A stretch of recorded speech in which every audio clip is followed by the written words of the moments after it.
Para nosotros es un orgullo, un honor, como nuevo espacio santafesino y como Partido Justicialista también, tenerla hoy aquí. Bueno, hoy estamos aquí con los empresarios, los industriales de la provincia de Santa Fe, que le han manifestado sus preocupaciones, sus dudas y sus miedos acerca de la situación actual y acerca de los pronósticos que obviamente Silvina ha planteado un diagnóstico muy interesante de lo que estamos viviendo y bueno, y creo que es la mejor y la más indicada para explicarlo. Después les comento qué vamos a hacer esta tarde.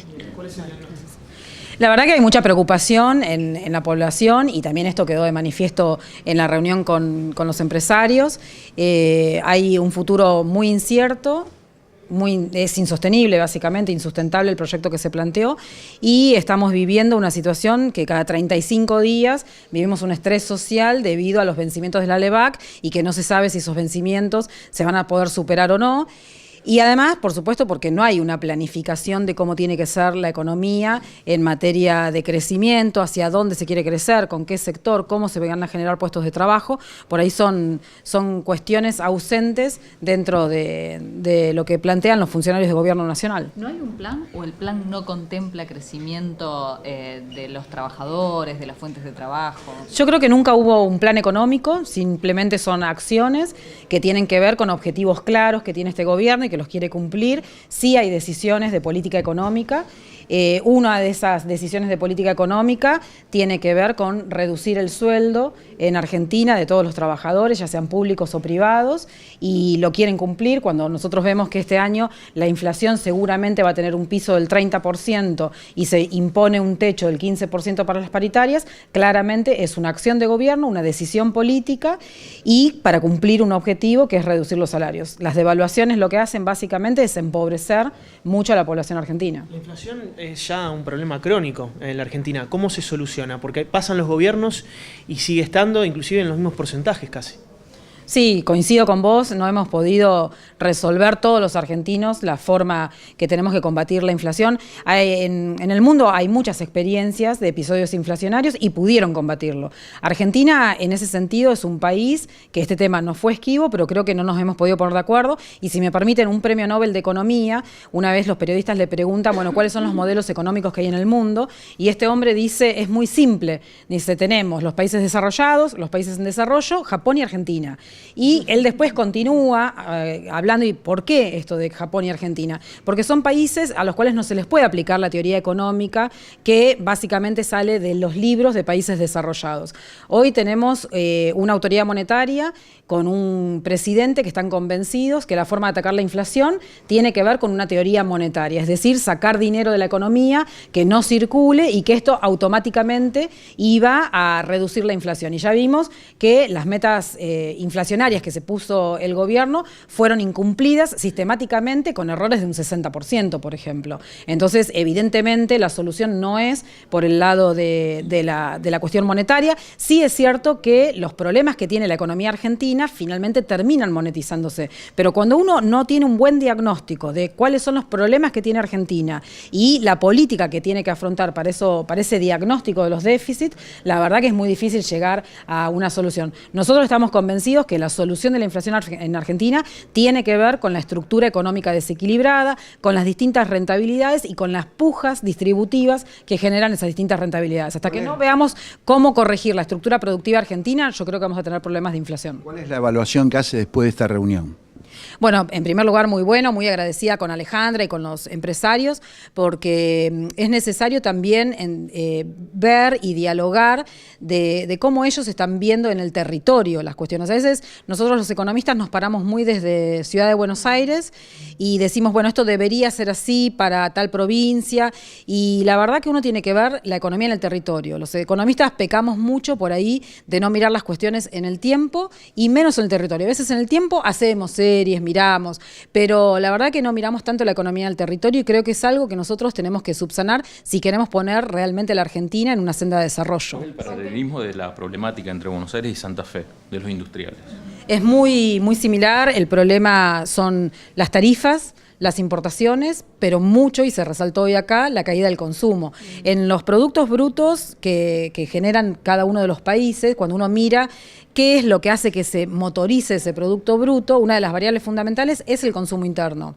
Y en Argentina el consumo interno viene cayendo sistemáticamente desde el inicio de esta gestión y eso hace que no haya un incentivo para producir y todo lo contrario, ¿sí? Para cerrar las plantas. Un empresario va a decidir producir más cuando sabe que puede vender más y no cuando se entera que por ahí en el SENASA se despidieron 300 personas. Eso no lo afecta a la decisión. Digo, si yo fuera gerente de una empresa y porque despiden a 300 personas en el Estado le digo al accionista, al dueño de la empresa, invirtamos más, la verdad que supongo que me despediría. ¿La balanza comercial cómo está actualmente, según su diagnóstico? La balanza comercial el año pasado terminó con un récord inédito de 8.500 millones de dólares y se estima que este año va a ser de unos 11.000 millones, la balanza comercial nada más de déficit.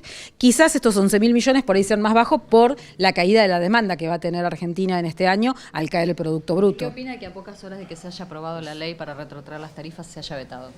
Bueno, el veto ya estaba anunciado, ya estaba firmado, se había anunciado con anterioridad. Creo que el presidente comete un error muy grande en no escuchar qué es lo que le está pasando a la población. Si no quiere escuchar a la oposición dentro del Congreso, que es la Casa de la Democracia, por lo menos debería escuchar qué es lo que le está pasando a la población, qué es lo que le está pasando a los empresarios, porque evidentemente el camino elegido no es el camino que le va a dar bienestar a la población, todo lo contrario. El jefe de gabinete, Marcos Peña, ha dicho que es una ley irresponsable, un mamarracho. A ver, ellos mismos en una conferencia de Duhovne incluso dijo que este año la eliminación de los subsidios le representa una reducción al sector público nacional de 100.000 millones de pesos. Nosotros sabemos que en esta semana anterior al vencimiento de las LEVAC, de las últimas LEVACs, Argentina se fugaron de Argentina 10.000 millones de dólares.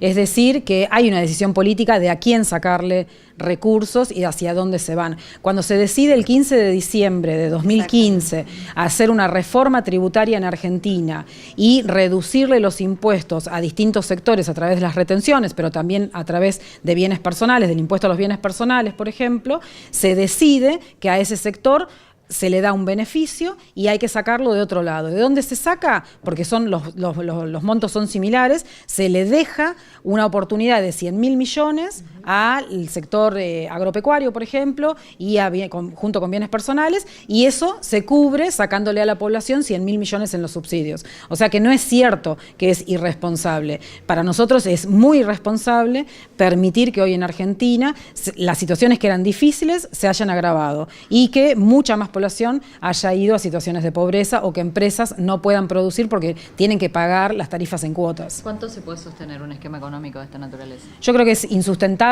de todas formas. Los vencimientos de LEVAC que tenemos de acá en adelante son muy fuertes. Entre el próximo vencimiento y el siguiente se vence el 84% de este instrumento, del monto que tiene este instrumento. Ustedes calculen que es el mismo monto que tenemos en reservas internacionales y creo que puede haber distintos elementos que permitan renovaciones para la que viene y la otra, pero que después de esto la verdad que es insustentable y creo que el Fondo Monetario va a poner exigencias también en materia de cómo va a ser la resolución de este tema para bajar las posiciones. ¿Cómo salimos de este tema en el cual se benefician los que más tienen y se perjudican los que menos tienen? ¿Cómo salimos? Ganando las elecciones en las próximas elecciones. Digo, yo creo que hoy no hay solución, hoy no hay solución de parte de este gobierno, porque incluso cuando algunos funcionarios de su gobierno le llevan la propuesta de rever el tema de las retenciones, que es algo que nunca deberían haber hecho en diciembre del 2015, y Macri decide finalmente que eso ni siquiera se va a poner en discusión, lo que está mostrando es que el camino que él elige es este, y es el camino del empobrecimiento. Entonces, creo que en el 2019 tenemos la herramienta más fuerte, que es llegar todos unidos con una propuesta programática que vuelva a darle esperanza a la gente. Hay mucha desesperanza en el pueblo argentino hoy. Dos preguntas en una. La primera tiene que ver si se puede considerar esta aprobación de la ley finalmente vetada como una derrota por parte del gobierno. Y la otra es si, como han dicho algunas fuentes, se ha roto con el peronismo por parte con el gobierno. Yo creo que el gobierno ha roto con la gente, ha roto con la sociedad. El primer pacto que ha roto es el pacto con la sociedad. Lo vimos digamos, con la reforma previsional, cuando anticipábamos también que ahí había un ahorro de 100.000 millones de pesos sobre un sector vulnerable. Y creo que lo volvemos a ver ahora con el tema del tarifazo. Y también me preocupa desde el punto de vista institucional y como abogada que un presidente anticipe su veto cuando se está discutiendo y argumentando como se discutió y se argumentó en las dos cámaras. Entonces me parece que fue una bofetada también a la institucionalidad. No obstante eso, nosotros estamos apostando a la gobernabilidad. Recién lo conversábamos con Silvina y los empresarios y los industriales aquí en FISFE. Nadie está apostando a un falso golpismo, ni mucho menos, todo lo contrario. Cuando se dice eso se miente. Estamos todos creo, apostando a un proyecto de país superador de este momento que realmente nos está llevando a todos a la pobreza, y creo que hay un concepto que es muy importante y que lo compartimos, que es el de pobreza energética. Una de las cuestiones que hoy nos plantean los industriales es lo que se gasta en energía. Cuando en el mundo se gasta más del 20% de energía en relación al salario, al ingreso y a los ingresos que se facturan dentro de las empresas y las industrias, estamos al borde de la pobreza energética. Y esto está pasando en Argentina, con lo cual creo que esta cuestión de la ruptura habrá que revisarla. Nosotros tenemos muy en claro que nuestro desafío es generar y gestar una unidad, un diálogo, una profunda autocrítica, pero una mirada, como decía Silvina, de esperanza para el 2019 en esta provincia y en el país.